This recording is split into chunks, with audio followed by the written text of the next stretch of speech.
Hi, I'm Jack Farland from Farland Classic Restoration. I'm in my showroom, standing in front of some amazing Porsches. To my right is a 1989 Porsche Speedster. This is the turbo body Speedster with the G50 transmission. This car was produced for 2 years, and the 89, there were only about 823 that were brought into the United States. It has this beautiful low windshield profile. You know this car by the very wide clamshell that covers the top. When the top is up, it's very, very low, just above your head, and actually a little bit tight on the inside of the car. So people like to drive these with the top down most of the time, which is a total pleasure. They have a 3.2-liter 6-cylinder engine that produces about 217 massive horsepower. But because the car is small and light, you feel like you're going pretty darn fast. I've driven this car and I was impressed with how smooth, how easy to drive it was, and the amount of pep it had in any gear.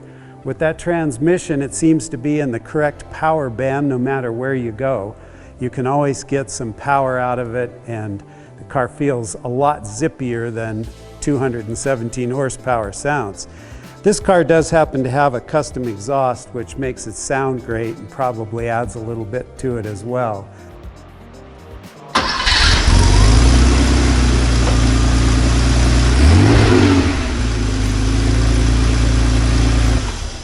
This car is a 1957 Porsche Speedster, an early 57. They made about 3,676 of these cars total, from 55 to 58. This car has the original short windshield. It also has a top that's super low, much lower than the white car. And when you sit in here with the top up, you kind of have to bend your head sideways to see out the window. It's a little bit of a challenge, so a great car to drive with the top down. They have really cool Speedster seats in this car. The seats in the car are comfortable, they're very lightweight.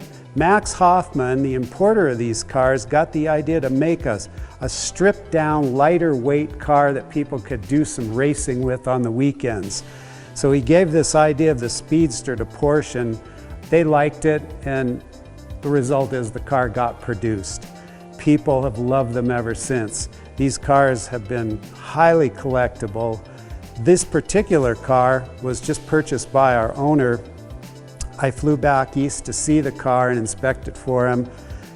Just arrived. He was kind enough to let us video it. This car on my right was also purchased recently by a customer, and they happened to be here together. So we thought it'd be fun to do a video seeing the two beautiful Speedsters side by side. The red Speedster has all of 60 horsepower, which comes out of a 1600cc engine, and it doesn't sound like much, but in a very light car, when you get it up over 3,000 RPM, the engine just wakes up and it just rips down the road. It's a lot of fun to drive. Not crazy fast by today's standards, but certainly fast enough to take to a track. I've driven these little cars on rallies, and it's amazing that other cars actually have trouble keeping up with these Speedsters, especially when it comes to the corners, because they handle absolutely fantastically well. They zip through a corner, they hug the road, they give you a great driving sensation. There really isn't much like it. Now we're going to move over to the black car. This car was built in 1960. This is a T6 Roadster body Super 90 convertible, which is pretty rare. It has a factory roll bar. I've never even had one through my shop with the factory roll bar. It's removable with some bolts, but it did come from the factory, and it's on the original Cardex. Car is originally black with red interior. This car is for sale at our shop right now. The engine is a Super 90, which means it had 90 horsepower. So 30 more horsepower than the Speedster. It's a lot faster. This is a whole different level of performance for a Porsche. There were 3 years separating these two cars, 57 to 1960. This car was delivered in 1960. We call it, it's registered as a 61, but it was actually built and delivered originally in 1960. The 57 has some subtle differences. This car has beehive tail lights. There's two of them, and they're sort of stacked glass. They look like little beehives. Whereas this Super 90 has what they call the teardrop light. It starts wide on one side and drops down to the other. This has a big license plate light that sits on top of the plate. This car has lights that are built into the more streamlined bumper, and they shine upwards. The bumpers are slightly different. The shape of the headlights are slightly different.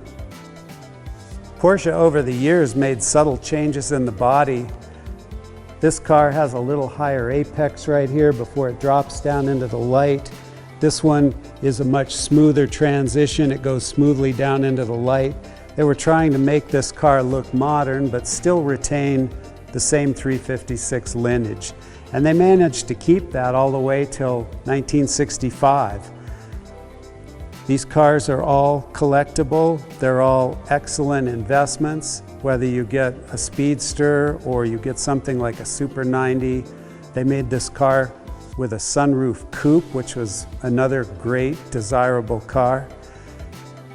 Regardless of which one you get, 1989, 1957, 1960, you're getting a piece of history, Porsche history that is incredibly fun to learn about.